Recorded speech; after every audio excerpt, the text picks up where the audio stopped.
Hello everyone, it's Tomarook here and I'm just playing on the main account right now doing some woodcutting as you can see. So I've decided to take a break from a hardcore Iron Man because I don't really have much experience with bossing in the game and I'm definitely not wanting to learn that on the hardcore or I'll just end up dying. So before I think about returning to the account, I want to learn some PVM and become competent with most of the bosses in the game. And the thing is as well, I've not played RuneScape in well over a year, so the main goal of this video is I just want to get back into RuneScape again, get the feel for things, crank out a few 99s and get some quality of life things completed on the account to prepare myself to get the PVM done that I need to do. So right now I'm starting my woodcutting grind at level 95 with 3.8 million experience until 99.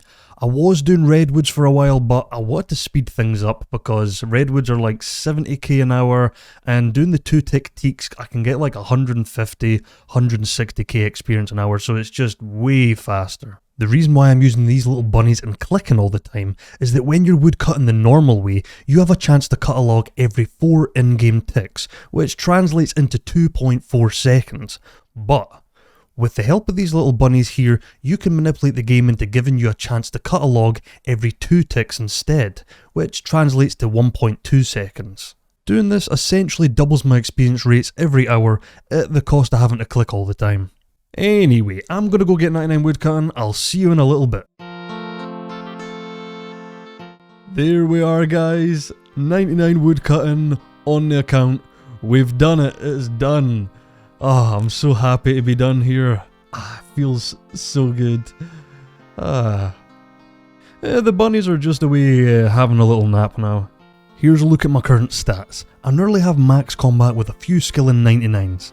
I think I want to get 99 crafting because the teleport right beside a bank is going to be really useful for Slayer and bossing.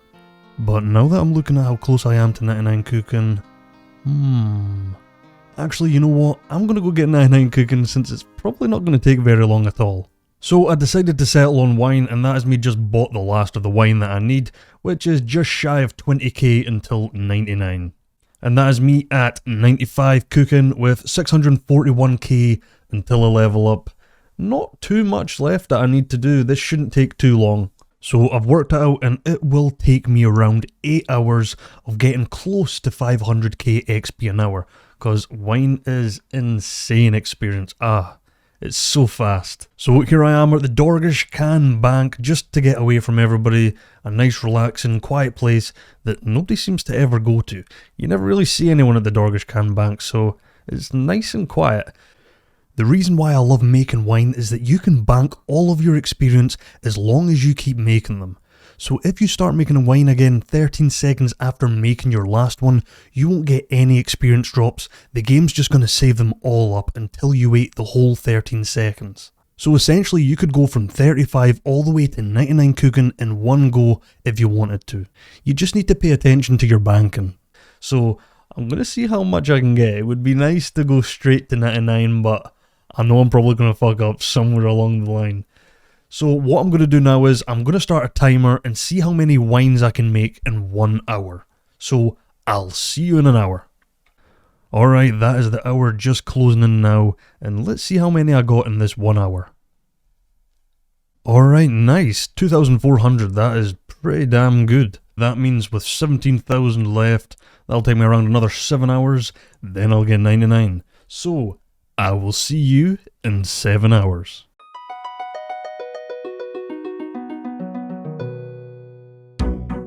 Holy shit, 3.2 million experience. 99 cooking, we've done it. Okay, now it's time to go get the cape. I want to go see this thing. Oh yeah, and I better not forget my chef's hat. Hello mate, give me that cape please. Oh, it looks so nice, yeah. It looks even better with the chef's hat on.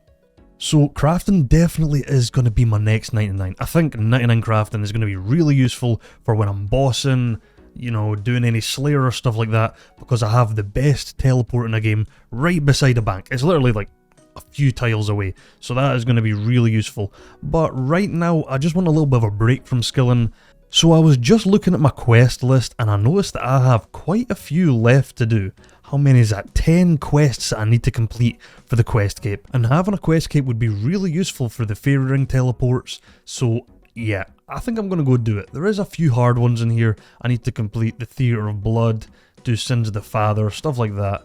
And I have a few mini quests, but who cares about mini quests? I'll do them at any other time. My plan now is I'm going to start with the easier quests, then move on to the harder ones, and hopefully have my quest cape by the end of today. There we are, boys. Below Ice Mountain is now complete. Now, there's actually quite a lot of cool things with this quest. I suppose it's for like newer players or lower level players, just to give them an introduction to stuff, because I was looking up, but there is quite a lot of interesting things you can do in here, and there's a couple of interesting rewards as well. So let's have a little look around here. There is a bank, a fishing area, a mining area, an anvil, and that seems to be everything that I can see on the minimap anyway, but let's go check it all out. So I was just looking up the rewards on what I can actually get here, and it turns out that there is one thing that I would like to have, but I'm not that bothered. I think I'm going to do a few inventories and see if I get anyway, but that thing is the Amkamno Hammer. And all it really is an equipable hammer that you can chuck on your character, and you can save yourself inventory space when you're doing things like smithing, construction, and I think that's really all. I don't think there's any other uses. But yeah, I'm going to do a few inventories, maybe like 5 inventories full, see if I can get it, because it's a 1 in 300 drop rate. I think mining these are the best way to get the geodes. I've not really checked, but it seems like a really AFK thing to do. You just mine the rocks, you get a full inventory of these geodes, you take them over to the guy with the anvil, and then break them open. There's a chance you can get something good. No way, I just got it on my 3rd inventory. Oh, nice. Well, good. Alright, so I just used the hammer on this guy, I think. Okay, how many shards do I need? 1,250. Alright, nice. I have plenty. And there we go. We have the hammer. Nice. No way. I just got another one on the same inventory. What is this luck today? It just looks like a lump of clay on a stick, really. That is a poor sign of interest. Now complete. Getting ahead. Now complete. And here we go with Sleeping Giants. Now done. Now this is the new smithing minigame. Apparently it's really good here, so I'm going to have to check this out at some point. That is a Temple of the Eye. Now complete, and that unlocks the new runecraft minigame, which is apparently really good. Apparently runecrafting is actually not a bad skill anymore since they introduced this. It kind of introduced you to the minigame within the quest, but I wasn't really following along too well. I'll have to watch a video on this. Now, let's look at the rewards. I don't know what any of those robes do. I think maybe that's just something within the minigame. Now, the Death Talisman, now that is a good reward, especially for Iron Men, because the only other way to get it for Morning's End Part 2 is to get 50 of those items and bring it to the guy, and that is one of the most annoying things to do in an Iron Man. So now you'll be able to just come here, do the minigame a little bit, and then get your Death Talisman. And here we are with another quest done. Land of the Goblins. So the reward for this quest is you can make these little sphere things where you can teleport to the Goblin Cave, which I don't really think they're going to be that good. I'll see, I don't know. Alright, I'll make 10 for the Goblin Cave and 10 for the Goblin Village. Why not?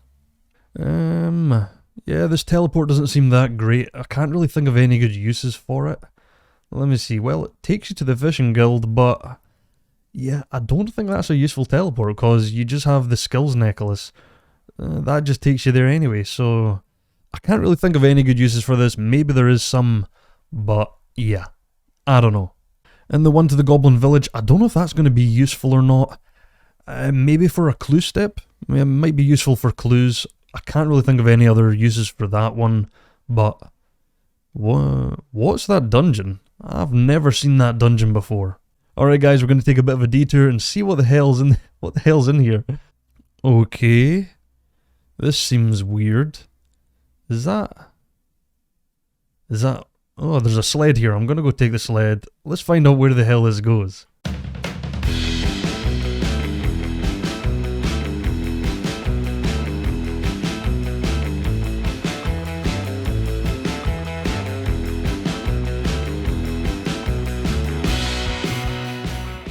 New personal best. What is this? I have no idea what this is. Okay, so I just googled it. It turns out this was actually from a Christmas event a couple of years ago, so yeah, that's probably why I haven't heard of it before. It's kind of strange that it's still here though. It's quite a nice place though, quite interesting. That is A Kingdom Divided and now complete. And I've got a little Book of the Dead now. So this used to be the memoirs and it's turned into a Book of the Dead. And, ooh, it actually gives quite good magic bonus. Apparently you got the rest of the Arceus spellbook as well, so I'm going to have to look at that as well. Apparently, I've actually seen it on a few videos. People are summoning things. I've seen people use it at bosses and stuff, so that'll be quite cool. I'm looking forward to trying that out. So with that quest done, we only have the harder quests left. That is Beneath Cursed Sands now complete. Now I've got myself a Keris Partisan with this little water circlet thing. What is this? You need some water runes to charge your circlet. Okay, so it turns out that this thing is actually just a water skin that you can equip and you can put loads of charges in it, so maybe that'll be some use, I don't know. Maybe Rage 3? Maybe. And the Keris Partisan, I don't know what uses this will have. Apart from Calphite Queen, I think maybe that's the only place it would be useful. So I have a new teleport for my scepter. You do not have the powers to use this. Okay, I need to go unlock it. Okay, I just need to commune with this obelisk and then I should have the teleport for my scepter permanently. Hey, there we go, new teleport. So this will just take me right to the Rage 3 or maybe just here. Okay, so it just takes you right to the obelisk, which is right beside Rage 3 anyway. Okay, that'll be really useful. I'm glad I got that out of the road because when Rage 3 comes out, I do just want to go there as soon as possible. Okay, so I'm going to go see what this water circle is all about. So I've got some water runes here. Let's charge it up. 3,690. Alright, let's just charge it up full. Oh, wow, that's quite good. So now I have, what, 3,500 water skins on hand at all times. That's really useful. Maybe it'll have a use for Rage 3. Maybe it's just a nice quality of life item. Who knows? Honestly, I'm really enjoying these new quest bosses. Like the old quests, yeah, they were good in their time, but when you think about it, all you're really doing is praying one thing and wait until the thing's dead. Where it's really nice where these guys have their own phases, they have different moves, so you're always kept on your toes. It's a lot of fun. And this guy as well, Vance from Klaus, he's really fun to do. He's got 2 phases, and they're both quite interesting. And I suppose this is really good as well because it means that completionists that wouldn't usually do things like raids or high level PVM, they're kind of getting introduced into the mechanics by just doing these quests, so I think it's really good for the game. There we go guys, we have now done Sins of the Father, and we have a nice little tome here to use on runecrafting. And also the medallion now takes me to Drakmire as well, so if I ever want to go here to kill those vampire guys, that is going to be really useful. Now I only have one quest left, which is a night at the theatre. So all I need to do for this is a story mode of TOB and a couple of extra bosses. It shouldn't be too bad. I'll see you when I'm done. Jeez, that was a lot harder than I was expecting. Oh, look at that, no food left. Everything was okay, I mean every single boss was okay apart from Verzik. That was some really hard mechanics on that. You have completed a night at the theatre. We are done. Now I can go get my quest cape. Oh, actually, I've got my quest cape in the bank already, so I'm just going to go pick it up there. And antique lamps, I'm just going to use them on defense because I'm maxed on everything else, so I may as well. So there we go, the quest cape is now back on the account and I can teleport right beside a fairy ring, which will be really useful for everything. I'm so glad I got this back. There we go, see, it's really close. What was that, like 10 tiles away at most? Now that I have my quest cape out the road, it is time to start my crafting grind. So I'm starting at 86 crafting and doing air battle staffs since they're very good experience. I'll get around 330k per hour, which means I'll get from 86 to 99 in around 28 hours. So how much is this going to cost me? I'm going to need to make 67,000 battle staffs for 99, which will cost me around 27 million for the supplies needed, and also cost me an additional 6 million since the Grand Exchange taxes me 1% for all the battle staffs I sell on there, making it a total of 33 million gold to get me all the way to 99. Well guys, I guess that means that I'll see you in 28 hours. See you soon.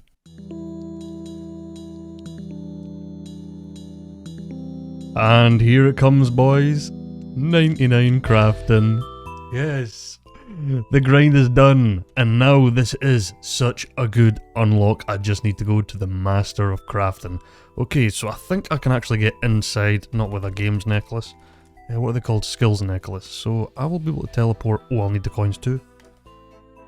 And I'll just take it all. So let's get over to the Crafting Guild and get one of the best teleports in the game. Oh no. I'm gonna need a brown apron, I'm gonna... No!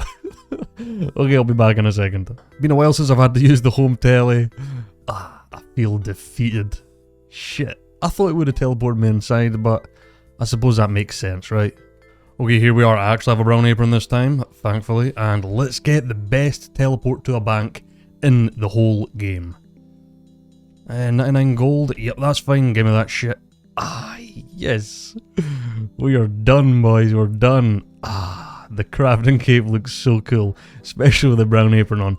So with this cape, I now have the best teleport to a bank in the game. It is so close, and that'll come in really handy with like Slayer, bosses, anything that requires me to get to a bank really quickly.